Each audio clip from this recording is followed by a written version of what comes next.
Is there a secret sauce for creating a character that readers really remember, make them into avid fans, and make them tell everybody about the book? It also makes the book a classic that people return to over and over and over again. There actually is. It's partly based in science, but I'm going to talk about how it works, why it works, when to use it, and I'm going to show you exactly how to do it. This video will not only tell you what you need to make a character that people love, but show you and teach you exactly what to do. Because I think that's the thing that I was always missing when I was struggling to sell my first book. I wrote 10 books in 8 years, and I would hear things from the editors that were like, the characters fell flat, they weren't three-dimensional, or I didn't connect with them. And I had no idea what that meant, because I connected with them. They were great characters, they were mine, but other people didn't. And that's because I was missing the secret sauce that makes for characters that are unforgettable. There was actually a study done by the University of Dundee in Scotland that studied what these elements are, and they're the same elements that I discovered once I finally figured out how to write a book, which is what I'm going to share with you here. One of the top things that people need in a character that they love is they have to be able to see themselves in that character, because people relate to characters that have some of the same issues as them. They don't have to have the same background, the same age, the same job, the same traumas, the same family, none of that. People relate to the issues that this person has. And I'm going to show you how that works. So in Lisa Unger's Confessions on the 745, Selena, the main character, has caught the nanny having an affair with her husband. The nanny's named Geneva. And when Selena looks at her, you notice that 3 times in this one page, she says something like, Geneva's not that attractive. Because what is the thing we can all relate to with Selena? When you see your husband cheating on you with somebody else, you're like, what's wrong with me? Am I ugly? Am I hideous? Why is he picking her? That's a common emotional response that we can all relate to. Even though she has shiny, wheat-colored hair, and she's certainly attractive, but not that much more attractive, and then reasonably attractive. And then later she says, and you know, she was not that hot, because she's reassuring herself about the insecurities that she already has, which are normal for virtually any woman. So anybody that's reading that book that has had that insecurity of, wow, why did my loved one pick this person over me, will relate to that.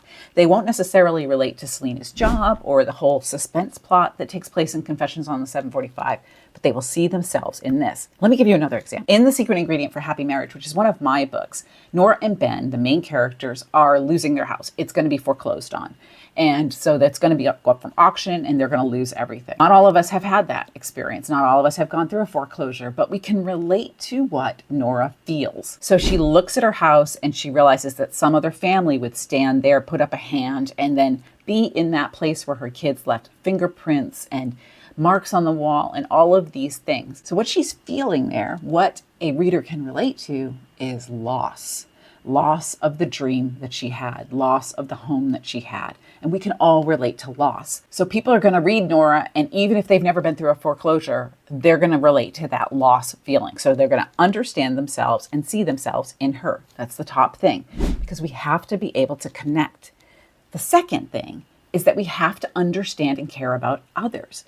I remember a book I read that had an alcoholic hero in it. And I just could not really relate to that because I did not date anybody that was an alcoholic. I wasn't really familiar with that, but I could relate to the issues that made him an alcoholic. And so that made me care about him and wanted to see that book come to a happy ending. And the author did an amazing job in making that kind of come full circle and making him have a huge character arc. So what is a character arc? It is literally an arc of them growing and changing. So they start here at this point, and then they do things that make them grow and change, and they get over to this point. That's what character arc means.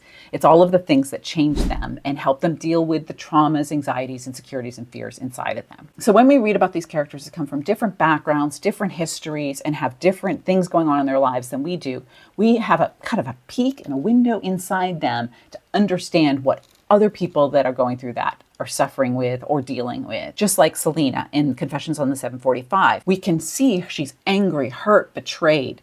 It's a dormant lava churning a deep chasm within her. She's always been on this way, surface calm, but the depths rumbling. She pressed things down until she couldn't.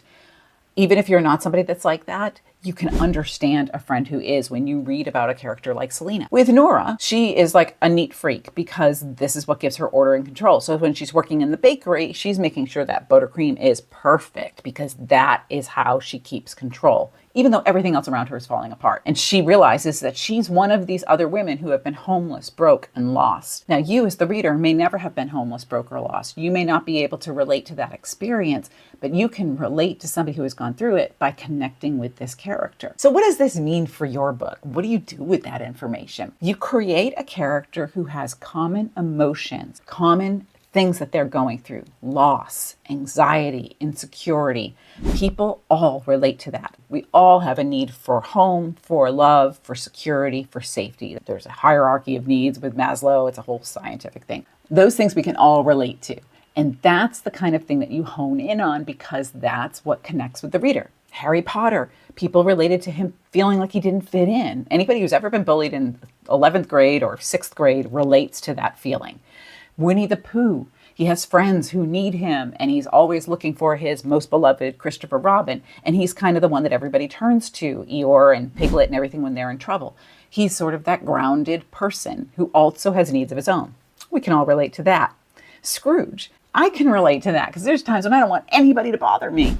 And we can all kind of see a little bit of ourselves in Scrooge. And so we want to see these characters have a growth arc. What does that mean? That means that whatever issues they start out with in the beginning, they have to grow from and overcome. They don't have to grow and overcome entirely. They have to grow and overcome some because they can't be the same people that they were at the beginning as they are at the end. Meaning you've got to challenge them in your book to face the things that they're most afraid of, to deal with stuff, basically. We don't like doing that, but we sure like to see other people doing it. So when you read that in a book, you're like, wow, that was great. Look at what she overcame. Look at how she did that. And so you're relating more to the character. Win-win. So how do you do that? So you have scenes where the character has to face those deep fears. Like for Nora, she likes her life to be tidy, organized. She is the epitome of a happy family.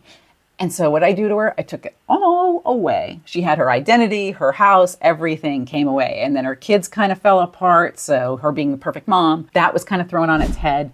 So I took it away so that she was forced to deal with these issues. She had to confront them over and over again in different scenes in the book. As the plot is going along and she's trying to figure out where she's going to live next, how she's going to raise the kids, whether she's going to tell her family about this, she is encountering situations where she has to face up to these inner doubts and fears and all of these truths about herself that she's discovering are not true. In Confessions on the 745, Selena has to deal with sort of a similar identity crisis. Like her husband is not who she thought he was, and she's got to figure out what she's going to do with that. And she also has to figure out if she's the strong woman that she thought she was, or if she's going to kind of take a backseat to what's going on.